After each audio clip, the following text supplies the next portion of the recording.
Mesdames, Mesdemoiselles, Messieurs, merci de regarder l'émission la plus regardée du paysage audiovisuel caribéen. Non, j'exagère, au moins martiniquais. Mes chroniqueurs et moi-même sommes fiers de vous apporter tous les lundis un tout petit peu d'informations, on va dire, revues et corrigées. Tout ça parce que vous nous imposez d'aller chercher ce qu'il y a derrière les fagots. Et évidemment, on vous rapporte ce qu'on a trouvé. Ceux qui sont chargés de ça ce soir sont, par ordre de mérite, croissant. C'est là que tu instilles tout de suite un stress pas possible. Non, évidemment, je plaisantais. Alors, on va commencer évidemment, et vous êtes d'accord sur ce point, par ceux qui viennent une fois par mois. Christian, bienvenue. Bonsoir Eddy, bonsoir les amis et bonsoir aux téléspectateurs de la Martinique, à la population. Oui, alors je me suis un peu renseigné, Christian, ils adorent vos poèmes. Donc, si vous pouviez le mois prochain. J'ai un texte là. Il y en a un là. Bon, c'est parti. C'est pas un poème, c'est un texte. Hein, un texte. Bon. Claude. Bonsoir. Ça va? Ça va. On retrouve un peu ma voix, mais c'est pas encore ça. Ouais. Les effets secondaires du carnaval sont encore là? Un petit peu. Bon, enfin, très bien. On voit que celle-là, quand elle s'implique vraiment. Emmanuel de Rénal. Bonsoir Eddy. Qui a passé un excellent week-end, je peux en témoigner. Absolument. Et évidemment, Frédéric n'était pas très loin. Je peux aussi en témoigner. Et elle va bien. Très bien, voilà. merci. Bon, on commence tout de suite par un sujet qui concerne près de 40% de la population mondiale.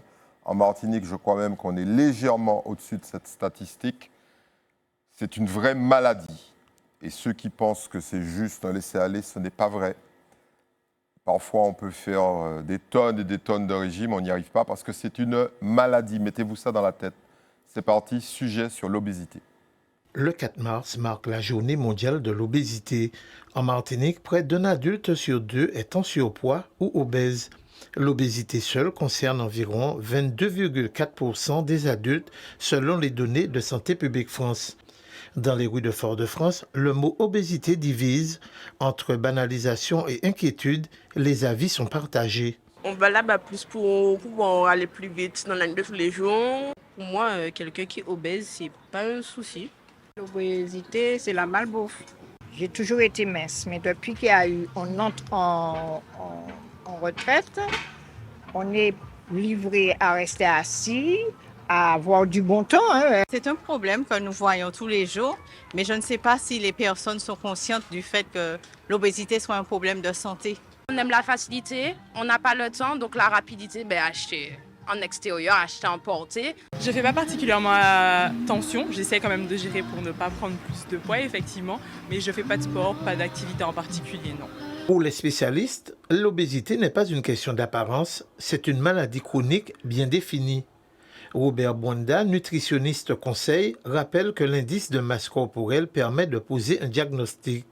Selon lui, l'alimentation trop riche, les portions importantes ou la sédentarité expliquent en partie la situation locale. De plus en plus, ne prennent pas assez le temps pour faire à manger. Il y a tellement de manger tout près qui est là, et puis de manger qui ont un bon goût.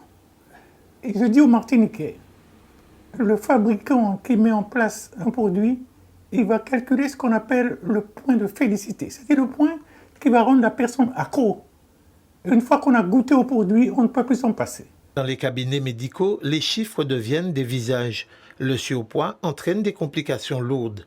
Diabète, hypertension, maladies cardiovasculaires. La situation devient dangereuse quand il y a une diminution de la fonction de vie et les pathologies qui aussi donnent des problèmes vitaux, genre infarctus, insuffisance respiratoire où on ne peut pas vaquer à ses occupations correctement. Le diabète, quand il devient de plus en plus lourd à traiter. Face à cette progression, la prévention reste la priorité. Mieux manger, réduire les produits transformés, bouger au moins 30 minutes par jour et consulter plus tôt. Des gestes simples mais déterminants pour éviter des complications parfois irréversibles.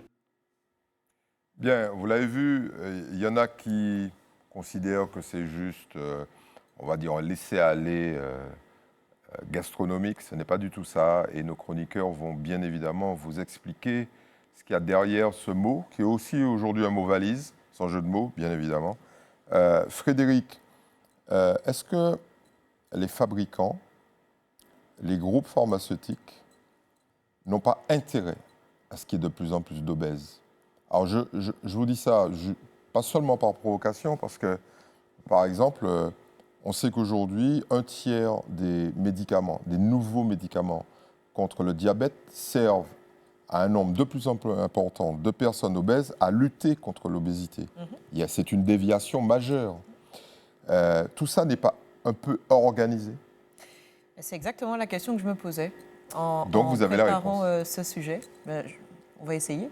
Allons-y. Parce qu'il n'y a pas, paradoxalement, de règles spécifiques contre les fast-foods. Quand on parle effectivement des intérêts, de toute façon, le point de félicité, la consommation, la vente, on ne va pas empêcher à des entreprises de faire du profit. Mais c'est pour ça qu'il y a un État. C'est pour ça qu'il y a une réglementation. C'est pour ça qu'il y a un État français et c'est pour ça qu'il y a une Union européenne qui vient protéger derrière. Ouais. Bon. Mais on a l'impression que cette protection est toute factice. Oui, parce que du coup, j'ai fait mes petites recherches au niveau de la restauration. On va dire que les normes européennes et par conséquent françaises, qui en dérivent, se focalisent surtout sur l'hygiène, la sécurité alimentaire et l'information du consommateur, avec tout ce qui est traçabilité allergène. Et quand on regarde un petit peu ce qui justifie, on voit que ce soit la liberté du commerce, c'est-à-dire vendre ce que l'on souhaite du moment qu'il y a certaines limites au niveau de la santé, bien évidemment, la responsabilité individuelle, chacun est responsable d'acheter ou pas son fast-food. Vous êtes d'accord, vous êtes responsable de ce que vous allez consommer. Et puis, la difficulté juridique et économique, parce que si vous commencez à sanctionner les fast-foods, alors il faudra vous attaquer à tous les restaurateurs, enfin toutes les reventes de produits de bouche plutôt gras ou plutôt salés. Industriels, on va dire ça comme ça. Et c'est paradoxal, exactement. C'est paradoxal, oui, parce qu'en fait, ce sont des produits industriels. Transformés. Ce sont exactement, ce sont deux facteurs, l'obésité. Les produits industriels, d'une part, et avec trop de sucre, trop de graisse, trop de sel, pour aller vite, et la sédentarité d'autre part, le temps d'écran, le temps de voiture, etc. Ce sont ces deux facteurs-là qui nous mènent aujourd'hui à une culture de l'obésité, c'est-à-dire à un IMC qui est supérieur à la normale. Et quand on fait ces recherches, on se dit, mais finalement, liberté du commerce, responsabilité individuelle, on ne peut pas y toucher. Sauf que, quand on fait des recherches, et c'est pour ça que je vais je comprends le sens de votre question, il existe bien en France une taxe sur les boissons sucrées, qui est renforcée par la loi de financement de la sécurité sociale pour 2025, avec Bercy qui indique que la taxe du soda doit être renforcée. Donc le fondement juridique existe bien en droit, et notamment en droit fiscal, puisque quand vous voulez prohiber un enjeu de santé publique, comme par exemple cigarette, le tabac, vous savez le faire, vous savez très bien le faire. Or, je crois qu'aujourd'hui, les fast-foods et plus globalement la malbouffe, on ne peut pas se cacher derrière l'objectivité de l'étiquetage, du Nutri-Score, parce que c'est ça aujourd'hui qui est arboré, c'est que, non mais vous êtes informé, vous avez encore cette responsabilité individuelle, vous avez encore cette liberté. Or, je m'en arrête là, moi je crois qu'il faut des taxes spécifiques, parce qu'on voit de façon très concrète une corrélation très claire, et c'est sans doute une causalité, entre les fast-foods et l'obésité, et cela mène à un trou de la sécurité sociale, des coûts énormes et surtout des maladies telles que le diabète cardiovasculaire, des maladies morbides et une obésité morbide. Oui, en sachant que certains des observateurs pensent qu'il y a une prédisposition à l'obésité dans certaines familles, donc quelque chose en lien directement avec l'ADN, avec ce que nous sommes. Claude, vous êtes plus sceptique. Est-ce que derrière tout ça, évidemment Frédéric faisait le parallèle avec la volonté politique de réduire les effets nocifs du tabac à travers une taxation, et on a vu très clairement que plus on augmente la cigarette, moins il y a de gens qui fument. Bon, c'est peut-être une exception, mais quand on touche à la nourriture, on est sur des volumes de chiffre d'affaires qui n'ont rien à voir avec le tabac. Là, on est sur des centaines de milliards d'euros. Est-ce que c'est un combat perdu d'avance, finalement? Bon, on est sur des centaines de milliards d'euros dans les pays dits développés. Oui, je pense à la France, l'Allemagne, les États-Unis, c'est pire. Vous savez, de manière un peu cynique, j'ai envie de vous répondre, comme m'a dit un médecin ce matin, que dans les camps de concentration, il n'y avait pas d'obèses. Oui, ça c'est méchant. Donc, c'est pas vraiment l'humour du... Non, mais ça veut dire quoi? Ça veut dire que moi, si vous permettez, je vais plutôt m'intéresser à l'obésité chez les enfants. Ouais. Parce que chez les adultes, ce qui est fait. Mais chez les enfants, il y a quand même la responsabilité en théorie des parents, quelque part, des éducateurs, quelque part. Et un enfant en surpoids, c'est très facile à voir, dès le plus jeune âge, dès qu'ils nourrissons même. Et vous voyez des enfants dont les parents sont très fiers de vous dire, ils ont 2 ans, j'ai habillé en 4 ans, en 6 ans, ou je ne sais quoi. Et là, ça implique quoi pour plus tard? Ça implique ce qu'on vient de dire, tout le train de maladies cardiovasculaires, diabète, etc. etc.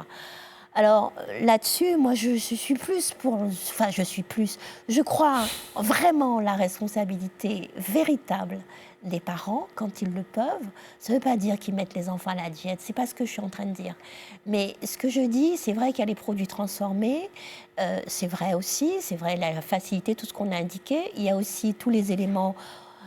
Dans cette Martinique où il y avait peu de transports en commun, les gens marchaient, paraît-il. Maman me disait que les gens allaient à l'école à pied, ils faisaient des choses à pied, etc., etc. Ils descendaient en ville à pied, au bourg à pied, ou je ne sais, et remontaient. Ce n'est plus le cas. Donc, il y a tous ces éléments qui rentrent en ligne de compte, mais je crois que si on revenait aux fondamentaux, aux légumes que nous avons, tout simplement, à ce qu'on a une nature généreuse, ici, dans cette Caraïbe, dans cette Martinique en particulier. On a une nature qui est très généreuse. Je crois que si on revenait à des choses plus simples, aussi simples que les légumes, que des choses comme ça, je pense qu'on en serait pas... On n'est pas dans le mythe, là, Claude. Non, parce que pas du les tout. gens qui habitent dans un certain nombre de logements, qui ont des moyens limités, l'accès aux légumes et à la nature, compliqué, hein? Pas tant que ça, parce qu'il y a toujours un côté de la famille qui est quelque part... Voilà. Non, si, ça a été étudié, je vous assure. Oui. Et donc, ce qui fait que je crois que là, il y a une vraie... Voilà, pour moi, c'est la responsabilité, la cause première, elle est là. On ne peut pas laisser un enfant comme ça dériver de cette façon. Oui. Avec fierté, dans beaucoup de cas. Oui. En dehors des familles que vous avez soulignées, il y a un pourcentage, à peu près 10%, 8 à 10%, qui est évalué où, hormonalement, enfin, il y a un souci, effectivement. Mais ça on les met à part. On commence à découvrir voilà. Derrière, il y aurait peut-être des facteurs génétiques importants. Tout à fait. Emmanuel, vous, et là, on n'y peut rien. Vous, de temps en temps, vous devez avoir des problèmes de conscience, parce que vous êtes un publicitaire et vous avez des clients. Et ces clients, parfois, alors pas les vôtres, peut-être, allons dire ça, pas les vôtres, savent pertinemment que les produits qu'ils mettent sur le marché vont conduire, à une addiction, et que cette addiction va conduire, par ses effets néfastes, à l'obésité. Et après, les obèses sont des clients captifs.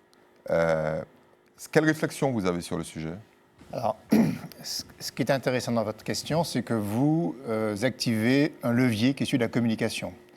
Alors moi, je pense que l'obésité, c'est la maladie de l'information, ou en tout cas de l'ignorance. Malgré tout, enfin, tout ce qu'on a dit, c'est vrai. Enfin, moi, j'abonde dans ce qu'a dit aussi bien Frédéric que Claude. Mais je constate malgré tout qu'il y a un défaut d'information et que là, pour le coup, la communication pourrait être mise au service d'une communication préventive. J'ai regardé les chiffres, notamment que l'État investit à travers ses budgets SIG, du service d'information gouvernementale. On parle de 1 milliard d'euros, c'est-à-dire 15 euros par personne, par Français. Si le ratio était utilisé dans les mêmes proportions chez nous, ça voudrait dire que la Martinique disposerait d'un budget de 5 millions d'euros pour ses campagnes de communication d'intérêt général, chaque année. Je ne sais pas si... C'est pas le cas. Mais on n'est même pas au 10e. Et là, il y a une rupture d'égalité, parce qu'à un moment donné, je crois que nos populations sont soumises à des choix, à des options, à des sollicitations qui sont monstrueuses, et que dans ce contexte-là, la première arme, et là, Claude a tout à fait raison, c'est la conscience personnelle que l'on a vis-à-vis de ces choix et des décisions que l'on a à prendre. Et l'État doit nous aider à nous informer, à nous orienter. Je pense que là, il y a un devoir d'information qui, à mon sens, n'est pas rempli convenablement chez nous. Ça vous étonne? Parce que en moi, tout cas, quand je regarde les débats parlementaires, dès qu'il s'agit de mettre une taxe sur un aliment, les lobbyistes sont là pour dire surtout pas de taxe. Oui, mais alors, moi, pour le coup, je pense qu'on a mis le paquet pour attaquer les industriels, et puis on a oublié l'information du consommateur. Alors, il faut peut-être équilibrer les choses. Je pense qu'à un moment donné, il faut équilibrer. Encore une fois, l'industrie vend ce que nous consommons, ce que nous achetons. Et nous consommons ce que l'industrie fait. Oui, mais on est libre. On a la liberté de choisir aujourd'hui. On pourrait.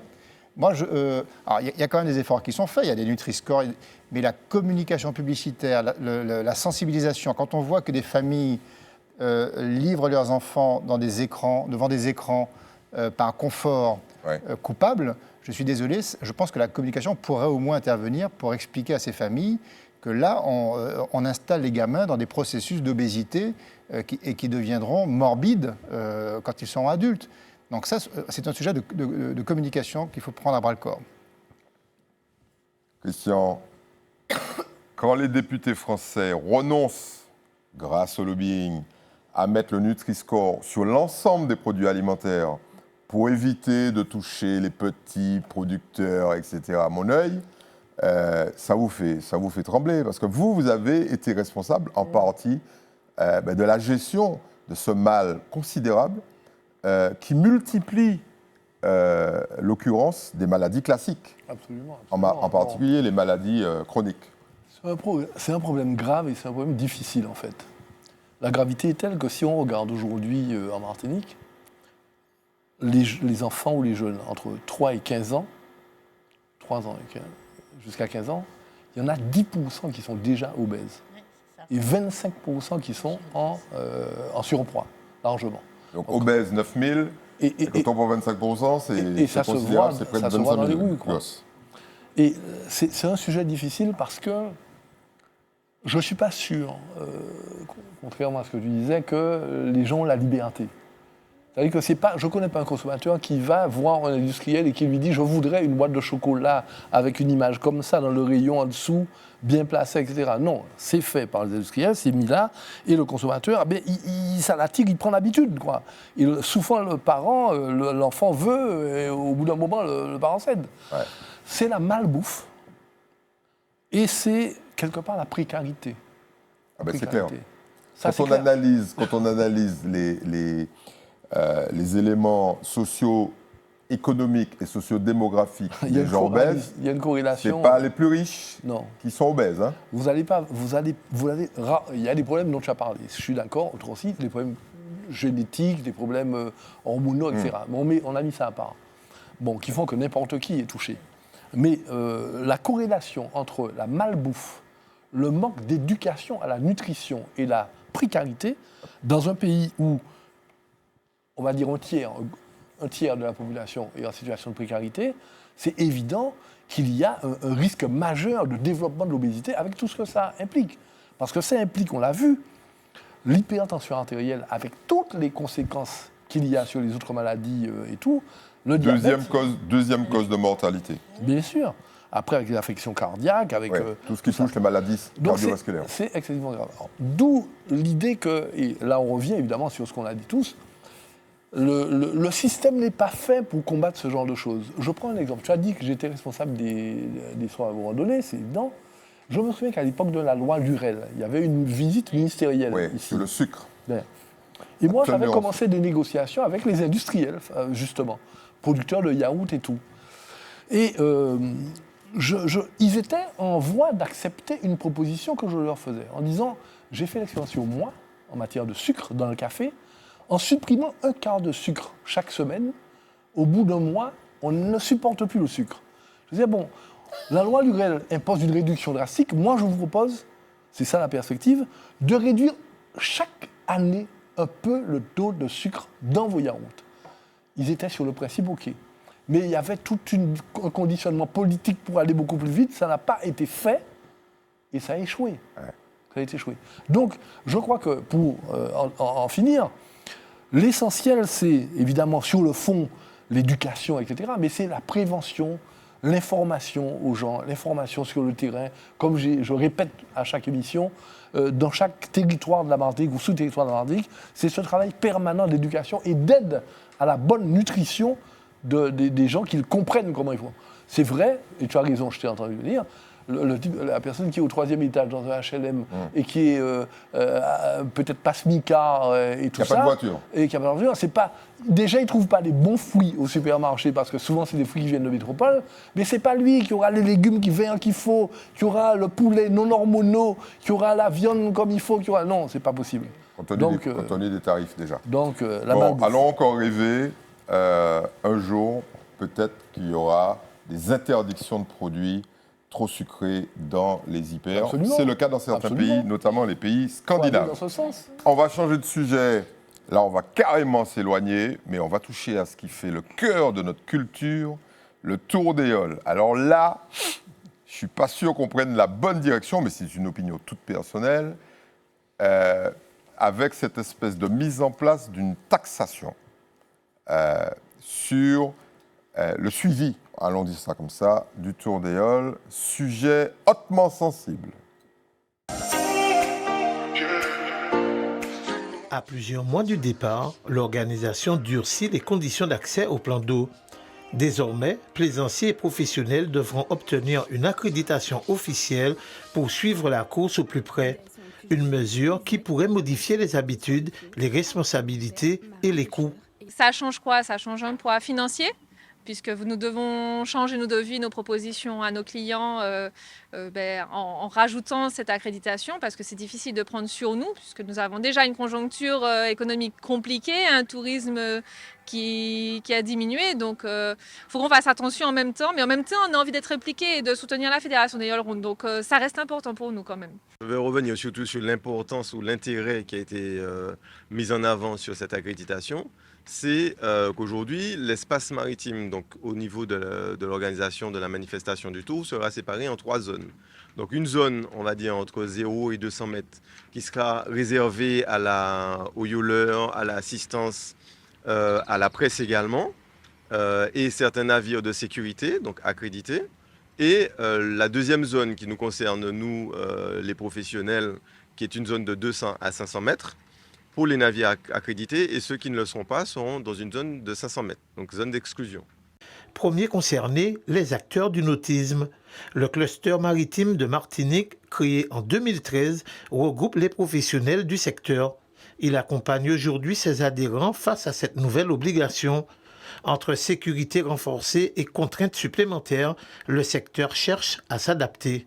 Toutes les activités autour du Tour d'éole est très importante pour la population martiniquaise, mais aussi pour les yoleurs et les professionnels. Je pense que d'une façon ou d'une autre, je crois que ce sera le moment pour nous aussi, nous Martiniquais, de démontrer qu'on puisse aider, parce que là aussi ça fait partie des objectifs, d'aider la Fédération des Yole Rondes, donc de mieux organiser ce fameux Tour d'éole qui est cette année à la 40e édition. La décision vient de la Fédération des Yole Rondes de Martinique, organisatrice de la compétition. Elle défend un dispositif destiné à structurer davantage l'événement et à limiter les risques en mer. Un cadre plus strict pour anticiper l'affluence et éviter les débordements. La demande première vient effectivement du préfet qui a souhaité, suite à sa première participation l'année dernière au Tour d'éole, un peu cadrer toute l'activité, notamment l'activité économique qu'il peut avoir autour du Tour. Et aussi, suite aux différents drames que l'on a eus en marge du Tour, donc se tourner vers nous et les professionnels pour trouver des premières solutions afin d'éliminer le risque lié à cette manifestation. Le départ n'est pas encore donné, mais les règles, elles, sont déjà fixées. Entre exigences de sécurité et nouvelles contraintes pour les usagers de la mer, le Tour se prépare aussi en coulisses.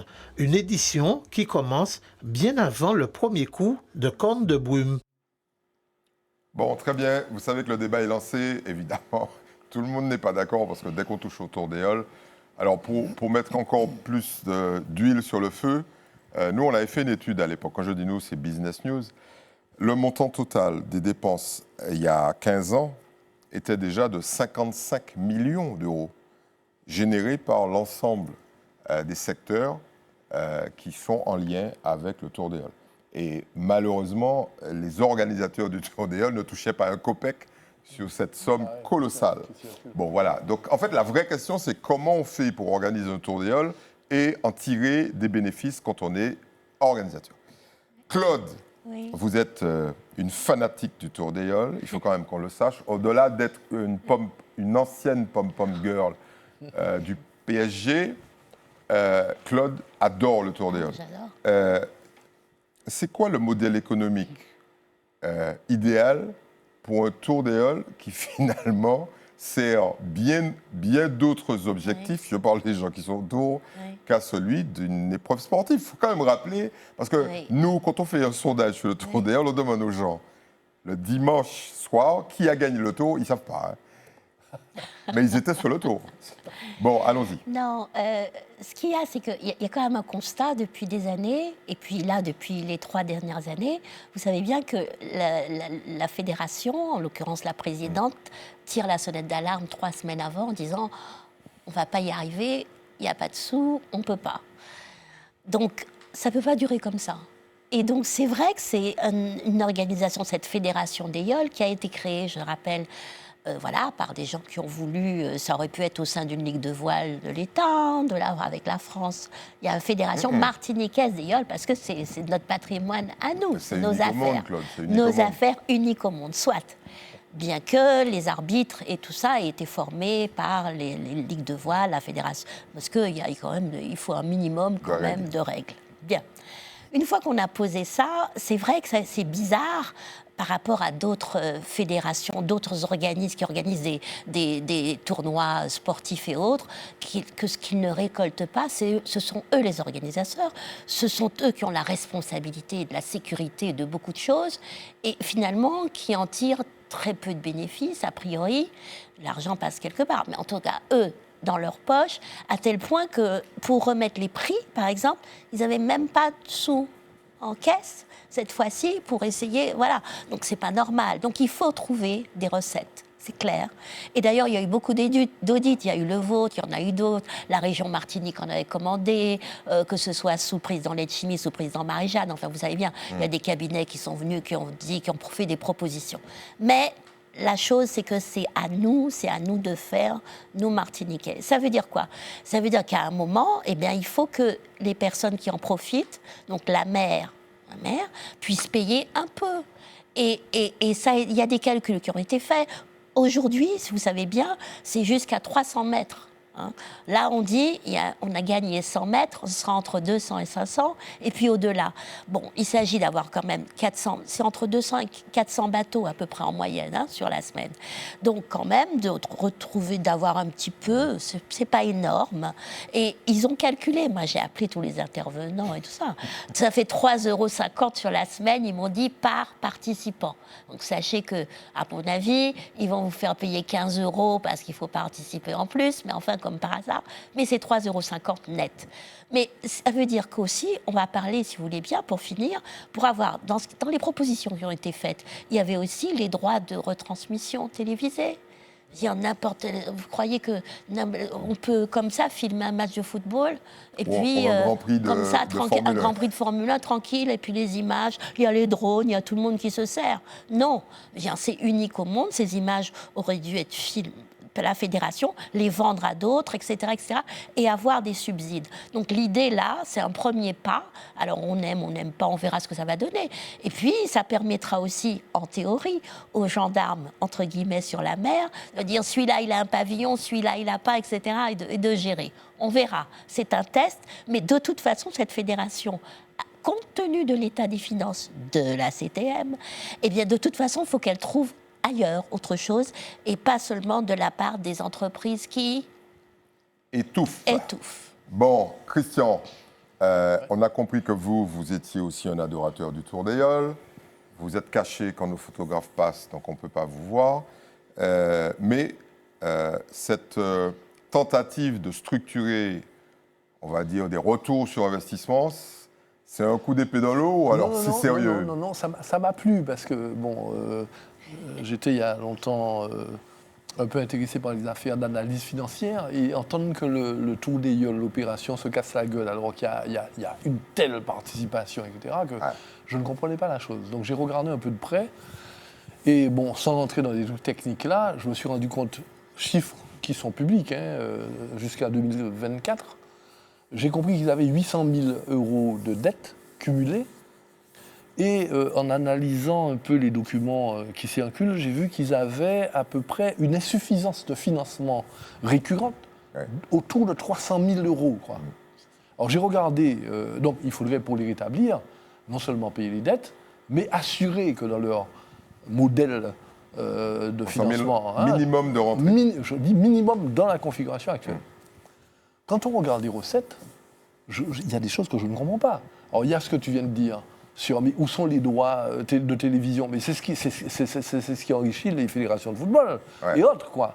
Donc inexistant. J'ai vu qu'il y a un partenariat culturel traditionnel entre Martin Première, une chaîne, je ne comprends pas. Donc là, il y a à rechercher. Et puis quand on réfléchit sur ce que tu dis, les 55 millions qui tournent dans cette affaire-là. Location de voiture, location de bateau, essence. Qui est-ce qui, les 500 bateaux, ça consomme des bateaux. Donc il y a un surcoût de vente du pétrole, les pétroliers, la Sahara, etc. C'est une manne financière considérable. Les hôtels et restaurants également.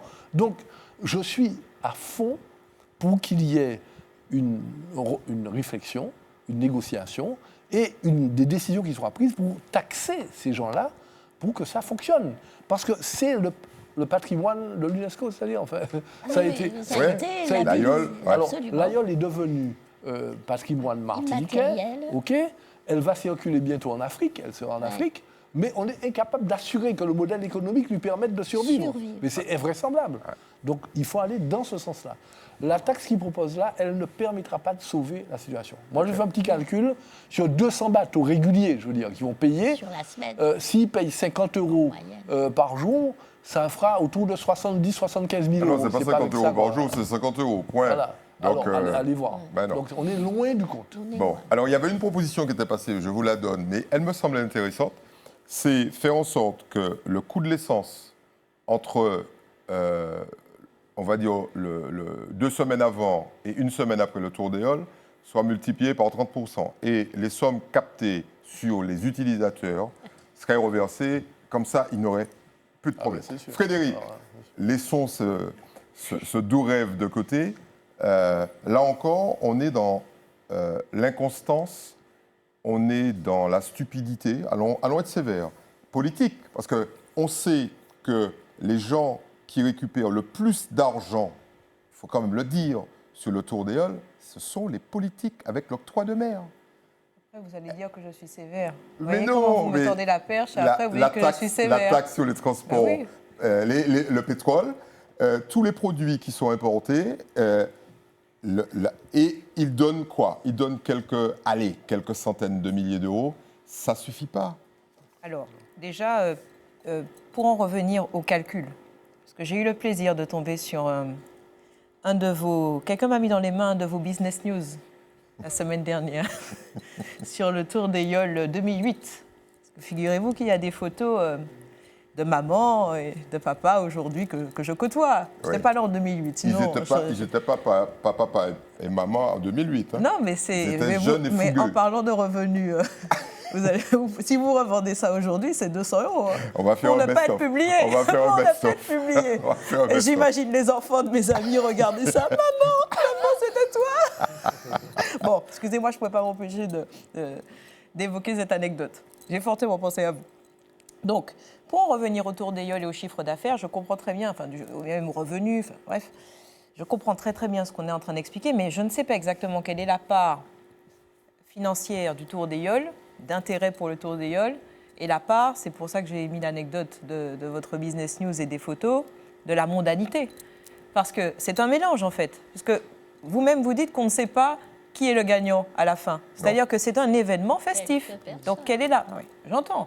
Mais quelle est la part Oui, quelle est la part de l'événement, de l'intérêt de l'événement, et quelle est la part de se dire que pendant le Tour des Yoles, on va s'amuser, On fait la fête. on va consommer, on va faire la fête, on va participer, on va faire ruisseler tout cela dans l'économie. On ne le sait pas encore, on le saura là. On va faire une petite analyse et puis on va dire, effectivement, le Tour des Yoles, quand il est bien géré, comme le Tour de France, plus d'argent, plus de sécurité, ça rapporte tant, c'est tout.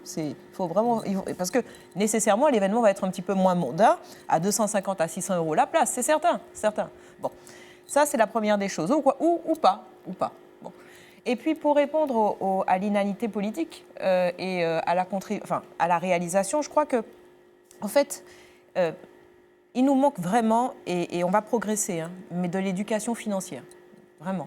C'est-à-dire que tout ce qui relève du tourisme culturel et domestique, pour nous-mêmes, regardez, une telle association avec un tel succès ne se finançait pas. Et était toujours en train de tirer la... Alors, peut-être pas entièrement, il y avait des efforts, bien sûr, et ils sont au top dans la technicité, mais dans la commercialisation, et même les goodies, il faudrait faire des goodies Tour des Yoles, il faudrait que je voie des petites peluches Tour des Yoles, etc. Il y a tellement d'argent à se faire. Bon. Ça, c'est au niveau de l'éducation financière. Au niveau des politiques, quand on parle de la taxation de l'octroi de mer, la venue des bateaux, et puis, de façon mais plus globale, au-delà même de la finance, du rayonnement, on parle de nos radios locales et de nos télévisions locales, mais je suis désolée, on a été reconnu patrimoine de l'UNESCO, et ça a été un travail formidable d'ailleurs qui a été mené par ces mêmes institutions politiques. Comment ça se fait qu'on ne puisse pas aussi pouvoir communiquer, mais soyons ambitieux, nationalement autour de ça, puisque pourquoi est-ce qu'on communique sur le Tour de France et pourquoi on ne communiquerait pas sur le Tour des Yoles? Et là, ce serait du soft power pour nous, encore une fois. Tout comme on peut avoir des Miss France ou des Miss Martinique, on peut avoir un Tour des Yoles pour la Martinique. Le soft power. Pardon, Emmanuel. Notre ami Emmanuel va certainement nous dégoter une solution. Parce que, ma question, c'est, là, on voit bien que c'est symbolique, ok? Frédéric n'a pas bien compris que ce n'est pas 250 € par tête de pipe. Mais on pourrait taxer, on va dire, le caractère festif. Mais comment on fait, sans passer par des subsides politiques, pour faire en sorte qu'une association comme celle-là puisse survivre? Alors moi, je vois d'abord deux choses. Cette mesure, elle est fondée sur deux critères. Le premier critère, c'est la sécurité quand même. C'est renforcer la sécurité.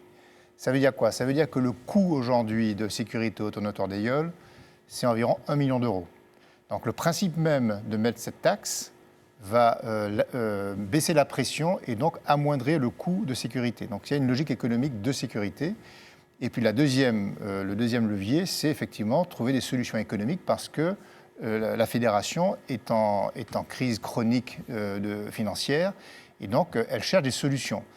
Moi, je suis plutôt favorable à ce que ce soit les usagers de la plaisance qui payent le service qu'ils consomment, plutôt que ce soit le contribuable. Donc moi, ça ne me choque pas, au final, que les bateaux de plaisance qui accompagnent le Tour des Yoles contribuent. Ce mécanisme-là ne me choque pas du tout. En revanche, je crois qu'il y a une vraie réflexion de fond pour essayer de décoincer cette industrie de la Yole, enfin de Tour de Yoles. Il faut s'attaquer, à mon sens, à combattre on va dire, la course à l'armement de ces associations de Yole. Moi, je suis effaré de voir à quel point, dans chaque course, il y a une surenchère. Maintenant, on est à combien de jeux de voile par course? C'est aberrant. Enfin bref, on avait fait un calcul à l'époque qui consistait à dire, prenons quelques mesures de règlement de course pour baisser structurellement le coût de chacune des associations pour permettre à de nouveaux entrants de venir et de nouveaux financeurs de rentrer. Parce qu'aujourd'hui, des financeurs pour 150 000 € pour supporter il y en aura de moins en moins, il n'y en a plus. Ouais. Donc il faut se remettre en question. Et moi, je préconise... 150 000 €, c'est le plancher. Oui, exactement. Donc on va dans une impasse. Donc il faut baisser le coût de ces associations, à mon sens, en prenant des mesures très simples. Moi, je préconise par exemple, dire qu'une coque de Yole, elle doit être amortie sur 3 saisons, par exemple. Et Emmanuel cherche à avoir des soucis. Non, mais je vous dis qu'après tout, ce sont des règles à imposer. Ouais. Une coque de Yole doit être amortie sur au moins 3 saisons. On limite le nombre de jeux de voile par compétition. On peut très bien dire, après tout, mais ça fait partie de la complexité de la manœuvre. 3 jeux de voile et non pas 20 jeux de voile. On revient sur des matériaux traditionnels plutôt que des matériaux de carbone qui en plus polluent les mers, etc. Je crois qu'il y a une vraie réflexion à faire sur les règlements de course pour diviser par 2 le coût de ces associations. C'est peut-être avoir moins de recettes, mais baisser drastiquement les dépenses, ce serait une solution. Alors, on n'a pas beaucoup de temps. Claude. Pour dire, n'oublions pas, on a parlé de la plaisance, mais il y a quand même des milliers de Martiniquais qui sont à terre, qui aussi payent, je parle des commerçants, etc., qui payent une redevance, voilà. Je ne sais pas ce qui revient à la fédération, mais en tout cas, ils payent aussi. Voilà. Je vais vous répondre, que voilà, dalle. exactement, je le sais. Et donc, n'oublions pas cet aspect des choses. Donc, 50 000 à 80 000 personnes à terre chaque jour. Et qui sont des passionnés, et eux, ils savent qui arrive, hein, pour avoir été à Sainte-Marie au Diamant avec eux. Oui, eux, ils savent. suivent la course. Et ils suivent. Voilà. Ne les oublions pas. Bien. Alors, vous savez que... Alors, pour ça, c'est pour ceux qui ont zappé, qui sont partis, qui étaient peut-être à Dubaï. On est en pleine élection municipale, vous le savez peut-être, et la communication politique fait florès, avec des choses parfois absurdes. Donc, sujet de réflexion sur la communication politique. Mes chroniqueurs vont se lâcher, mais pas très longtemps, parce qu'on a déjà bien grignoté le temps. C'est parti, sujet. Depuis toujours, une campagne électorale ne se fait pas sans communication. En Martinique, les candidats s'adaptent désormais aux nouveaux usages. Communication traditionnelle ou réseaux sociaux, chaque équipe choisit son support en fonction de la cible visée. Sur le territoire, près de 24% de la population ne maîtrise pas la lecture, ce qui rend aujourd'hui la vidéo presque indispensable. C'est important d'avoir les supports de communication pour pouvoir toucher le maximum de monde, avoir un contact le plus élargi possible. Alors, ça dépend le type de personnes que l'on veut atteindre. Si ce sont des personnes qui sont peu connectées, on va plutôt utiliser le sonore, le papier, enfin les voies de communication classiques. Et puis, s'il s'agit de personnes connectées, eh bien, on va s'intéresser à des supports comme les réseaux sociaux. Cette équipe utilise également les réseaux sociaux, mais continue de s'appuyer fortement sur les méthodes de communication plus traditionnelles. Dans le support électoral, nous utilisons toutes sortes de supports communicatifs, par exemple, tout ce qui est sur les réseaux sociaux. On a travaillé beaucoup sur les réseaux sociaux. Parce qu'au jour d'aujourd'hui, on est à la page. Hein. Les réseaux sociaux, c'est ça qui prime. On fait aussi des flyers, on fait aussi du porte-à-porte. Ça aussi, c'est primordial, parce que connaître les doléances de chacun des citoyens spiritains. Pour Eddy Marajo, les techniques traditionnelles peuvent parfois être biaisées. Selon lui, l'utilisation des réseaux sociaux doit être réfléchie, stratégique et surtout régulière plutôt qu'occasionnelle. Les voitures avec les micros, les tracts qui sont distribués dans les boîtes aux lettres, les programmes dans les boîtes aux lettres, les bilans dans les boîtes, ça ne fonctionne pas. À la fois parce que c'est souvent de l'écrit, et je le répète, les gens ne lisent pas, ils lisent de moins en moins et il y en a beaucoup qui ne savent pas lire. Ça, il faut mettre ça dans la tête des candidats. Et puis, surtout, quand vous avez 7 candidats et que vous avez 7 bilans et 7 programmes, vous allez lire? Jamais. Donc, il faut arrêter avec ça. C'est une perte de temps et surtout, c'est une perte financière considérable. En fait, je ne dis pas ça parce que je n'aime pas les imprimeurs, au contraire. Une chose est sûre, à l'approche des élections, la bataille des idées se joue aussi sur le terrain de la communication. J'adore les imprimeurs. Mais bon, il faut quand même se rendre à l'évidence. Cette histoire de communication politique, c'est tout et vraiment n'importe quoi. Et de temps en temps, on est mort de rire. Mort de rire, vous avez vu, vous n'avez pas vu Claude, mais elle était morte de rire. Bon, on va commencer par Christian. Christian, tout ça, ça nous fait rigoler. Vous avez été membre de grands partis politiques et vous avez peut-être participé. Vous avez peut-être participé à des élections, donc à la communication. Vous en tirez quel bilan? Est-ce que vous vous dites, comme beaucoup, tout ça, ça va servir à rien parce que nous fait ça, nous pède? Alors, par chance, je n'ai pas participé. Comme je n'ai pas été très longtemps dans un grand parti politique, par chance, je n'ai participé à aucune opération électorale. Mais enfin, avant, j'étais dans d'autres partis, d'autres organisations. J'ai donc eu l'occasion de le faire. Je pense que ça ne sert à rien. Ça, c'est mon point de vue, honnêtement. Aujourd'hui, les sonos, là, le soir, au moment où les gens regardent leur télé ou essaient de faire autre chose, ils sont sur même leur portable, dans leur maison. Et puis la voiture sono empêche qu'ils regardent, ça les agace plus qu'autre chose. Alors vous aurez des gens autour de la voiture sono qui sont des militants, et puis 2-3 campagnes qui passent et qui regardent ce qui se passe. Mais je pense honnêtement que ça n'est pas ça qui est productif. il faut être avec l'air du temps.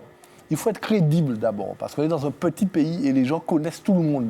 Donc il faut être crédible. Vous allez aux élections, pourquoi? On ne vous voit jamais, vous ne faites rien là. Vous êtes un farceur, ou bien vous êtes dans un petit domaine, et puis au moment des élections, vous sortez, vous avez la science infuse, vous allez éduquer la population, inventer un programme, inventer des finances, et puis faire croire avec un tract en couleur que vous allez changer le pays. Il faut arrêter. Ça ne sert à rien, selon moi. Bon.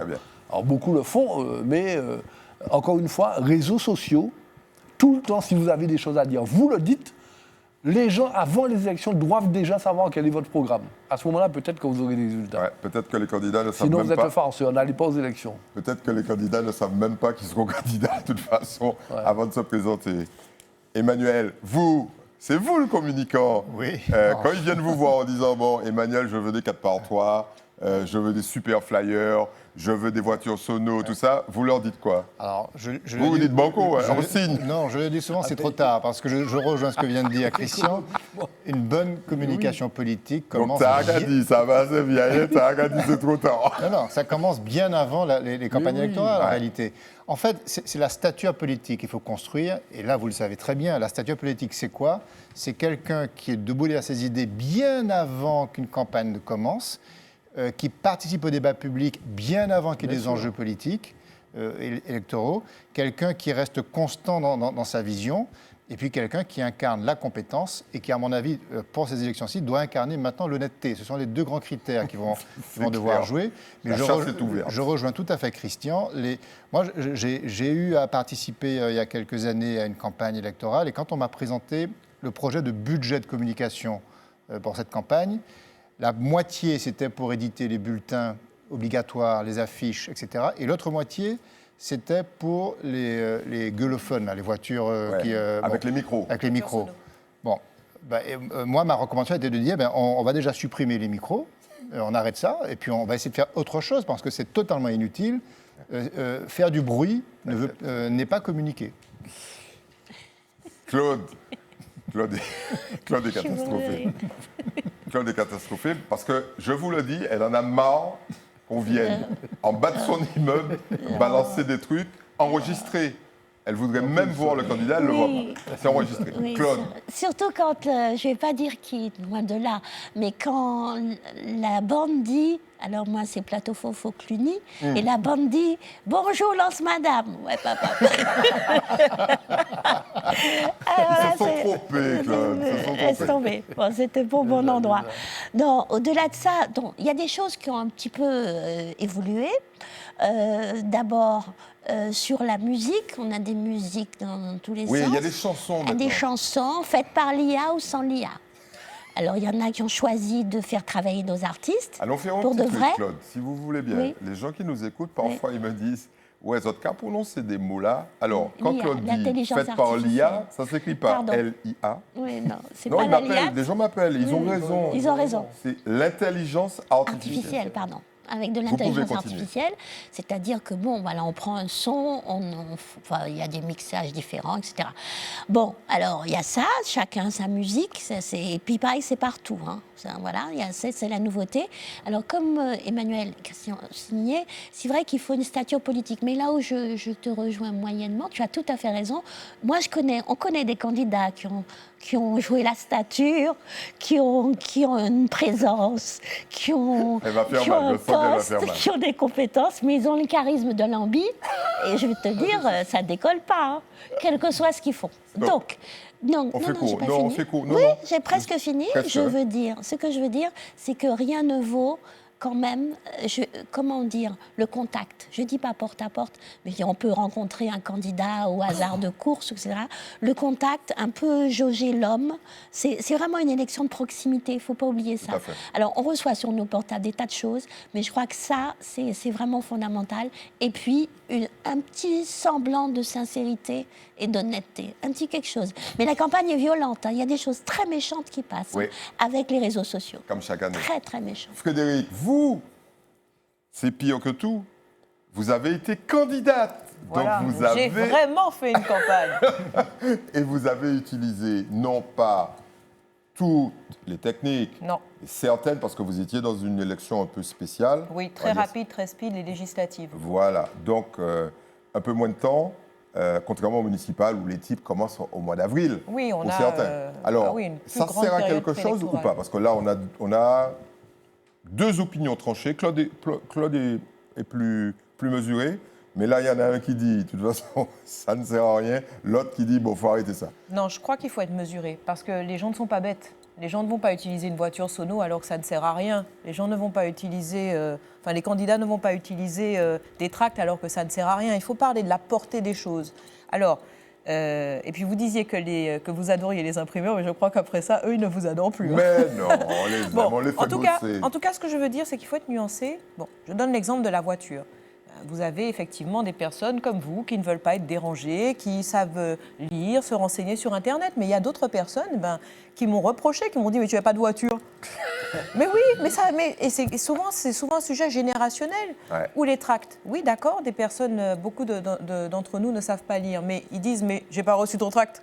Au moins, ils l'ont reçu, au moins, ils ont vu. Mais pour eux, c'est un gage de sérieux de recevoir le tract. Il y avait une photo de vous, en fait. Hein. Oui, mais moi, je n'ai pas justement fait... J'ai fait cette campagne... excepté les mentions d'affichage, d'impression obligatoire et des bulletins de vote, j'ai fait cette campagne de façon numérique. Bon, eh bien, même les autres candidats me disaient, mais il faut imprimer parce que ça fait partie de l'histoire. Bon. Ensuite, mais oui, il faut le dire. On est quand même, voilà. Ensuite, au niveau toujours de la campagne, c'est évidemment important d'être déjà un petit peu connu. D'être déjà parce que si vous arrivez quand vous débarquez, voilà, vous avez une certaine notoriété. Quand vous débarquez, effectivement, c'est un petit peu plus compliqué. Et là, une campagne, à mon humble avis, c'est plusieurs années. C'est plusieurs années. En fait, il faut oui, je le rejoins. Il faut qu'en fait les électeurs, sans regarder la télévision, reconnaissent votre voix. C'est ça, c'est une règle qu'on m'a apprise. Il faut vraiment qu'on sache, ça c'est une telle, c'est un tel. Voilà, ça fait partie de la préparation, c'est le premier levier, c'est la préparation de l'image. Et le deuxième levier, je fais court, ce sont les financements.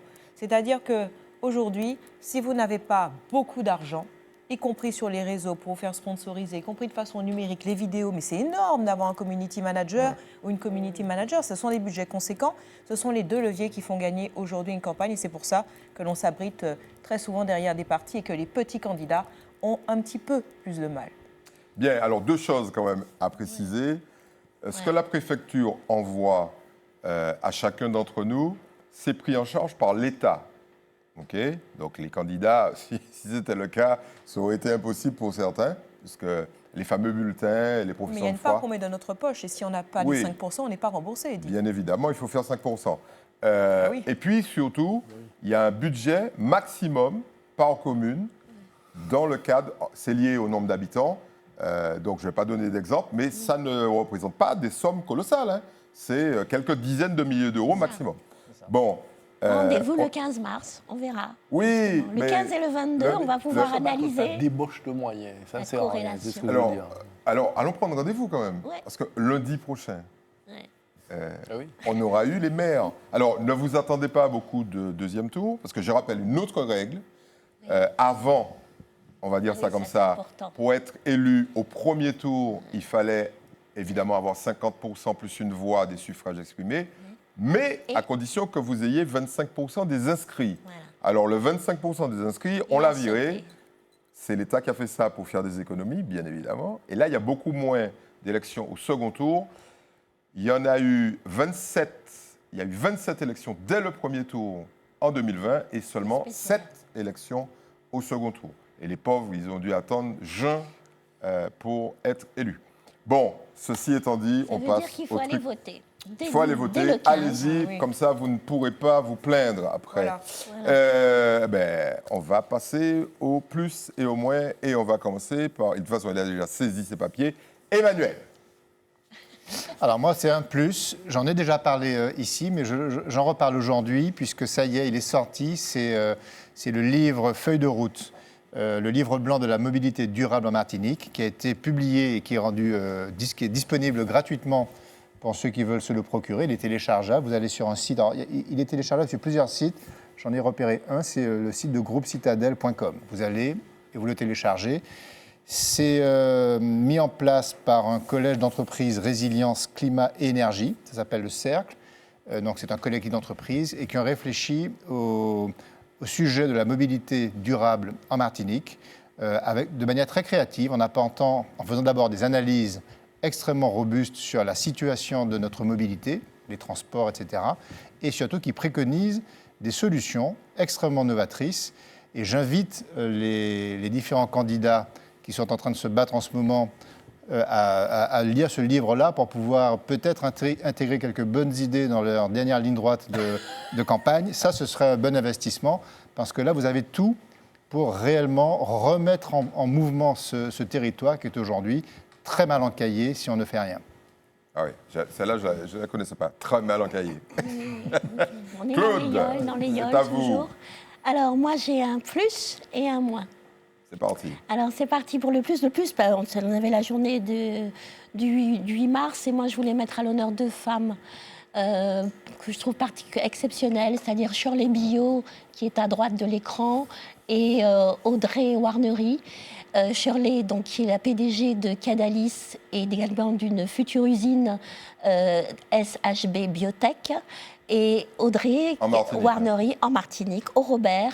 Ouais. Et Audrey est maintenant docteur en biochimie et responsable de tout ce qui est recherche et développement. Ça veut dire quoi? Ça veut dire que cette usine, à partir des molécules de banane, va pouvoir extraire des molécules essentielles destinées aux cosmétiques, à l'industrie cosmétique, à l'industrie agroalimentaire, aux nutricaments, enfin, etc. Et donc, c'est un très beau projet qui a été sélectionné. Et donc, bravo à elle. Voilà, 2 Martiniquaises. Alors, le second, le moins, écoutez, c'est la suite du feuilleton Naisson, avec la route. Voilà, vous voyez, la route, là, c'est... Voilà, il y a le chai de Rhum blanc qui est à droite, la route à gauche, voilà, un peu... Enfin, la route est à 25 cm voilà, du chai. Ce que je veux dire, c'est que cette route qui se prolonge et qui arrive, Quand je dis 25 cm, j'exagère un peu, parce que là, c'est 10 cm. Voilà, elle part du bourg du Carbet, le rond-point un petit peu, là où il y avait l'ex-hôtel Marouba. Mais surtout, cette route, elle arrive à l'intersection de la route du Morne-Vert. Non, il a été décidé de commencer au niveau du chai et d'arriver à peu près à 1 kilomètre où il y a une propriété. Je ne vais pas rentrer dans les détails. On est en période électorale. Voilà, exactement. En tout cas, ce que je veux dire, pour terminer, c'est aux Carbétiens de bien se renseigner, aux électeurs du Carbet, et de faire un choix, de faire le bon choix. Mais je le dis parce que la distillerie Naisson est en danger. Ce sont 40 000 visiteurs par an pour... cette commune, donc il faut savoir ce qu'on veut. Mais Claude, on n'est pas là en train de donner des indications de vote. Pas du tout, mais ce matin sur RCI, je suis désolée, pour terminer, le maire a dit qu'il y avait eu un accord moral avec la distillerie, mais il ne les a jamais rencontrés. Stop. Je vous regarde dans les yeux. Stop, on est passé, là on a franchi le truc il n'y a pas, mais c'était sur RCI ce matin. C'est parti, Christian. Bon, moi j'ai un gros moins. Oula. Évidemment, et...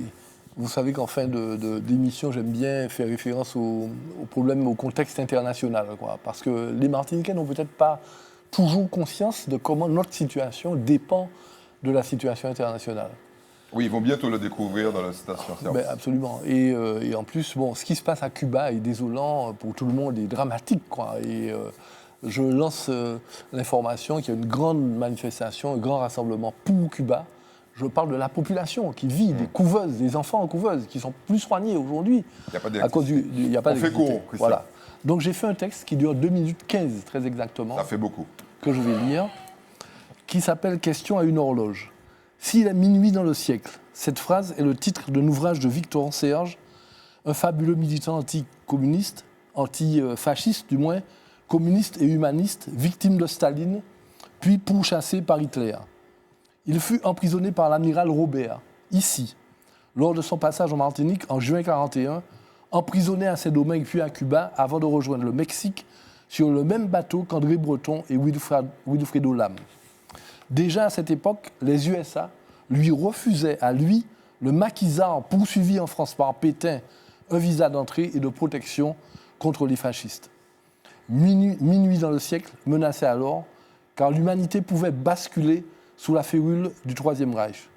Aujourd'hui, où converge la folie furieuse fascisante de Trump, la violence sans limite et génocidaire du sioniste Netanyahou, l'action impérialiste du criminel de guerre Poutine, les fatwas des fous de Dieu qui écrasent, décapitent et fouettent les femmes en Iran et en Afghanistan, la puissance effrayante de Xi Jinping, avec ses camps de rééducation pour 1 million de Ouïghours et ses carnets de contrôle social de 1,5 milliard de personnes, la course aux lanceurs de bombes nucléaires de Kim Jong-un également. Aujourd'hui, où les menaces sur la vieille Europe libérale se font plus fortes, l'AfD en Allemagne, Nigel Farage en Grande-Bretagne, le Rassemblement national en France, avec l'appui de ceux qui sont déjà au pouvoir, Meloni en Italie et Orban en Hongrie, bref, la liste est déjà si longue, trop si on pense à Milei, aux autres en Amérique latine. Nous devons hélas aujourd'hui nous poser la question tragique, dis-moi horloge, est-il moins 5 de minuit dans notre 21e siècle? Tous ceux qui trustent les pouvoirs aujourd'hui nous ont conduits au bord du gouffre. Ils partagent tous les mêmes valeurs de régression civilisationnelle. 1. Inégalité raciale, sociale et ethnique. 2. Violence et droit de la force contre l'état de droit. 3. Contrôle de la presse, des universités et des tribunaux. 4. Culte du chef, de la violence, retour des guerres impérialistes. 5. Violation du droit international et saccage des institutions internationales. 6. Non-respect de la vie, non-respect de la nature et non-respect du droit de l'environnement. L'horloge me répond, oui, il est minuit moins 5 dans notre 21e siècle. Si nous laissons faire l'extrême droite et les régimes autoritaires dans le monde, comme l'asphyxie de Trump qui est en cours contre Cuba, minuit sonnera le glas pour nous et nos enfants. Merci. Bon, on a compris que vous n'allez pas beaucoup voyager puisque vous êtes attaqué à quasiment tout le monde, Christian. Merci de votre texte. Je vais faire court. Frédéric, on fait très court parce que le temps qui nous était imparti est terminé. D'accord. Donc, j'ai découvert, grâce à mon chef d'établissement, que la Martinique produit aujourd'hui la première banane bio européenne. Donc, je reste dans l'agroalimentaire, notamment la ferme du Morne Capot. Et cela montre qu'il est possible de cultiver des bananes sans pesticides chimiques, avec des méthodes plus respectueuses de l'environnement. Et je fais court, l'agriculture bio ne fait pas disparaître la chlordécone, mais elle a un intérêt important. Elle évite d'ajouter de nouveaux pesticides et elle protège beaucoup mieux les sols. Donc c'était bien évidemment un plus. Un plus. Lorsqu'il n'y a pas de chemin qui gêne les terres. Je suis obligé d'aller vite. Un plus, je voudrais rendre hommage ici à un métier, à des gens dont on ne parle jamais, qui sont les traiteurs, nos cuisiniers et nos cuisinières. Je m'arrête là. En particulier, un petit coucou aux traiteurs de Génipa. Ça n'a rien à voir avec l'hypermarché. Un sujet qui me tient à cœur, et vous le savez, c'est l'autisme. Depuis 3 semaines, des enfants ne sont plus transportés en Martinique par Martinique Transport, section TSA. C'est un scandale. Donc, je demande au président de Martinique Transport de réserver à cette population qui est déjà victime d'ostracisme et de discrimination, de mettre ça en marche tout de suite parce qu'on va, en pleine période électorale, on va être obligé de prendre des positions qui parfois sont difficiles, c'est vrai. Et puis, un dernier petit coup, Sport Tourne. Alors, Madame le maire dit qu'on n'a pas le droit de parler de ça pendant la période électorale. Madame le maire, on a un couloir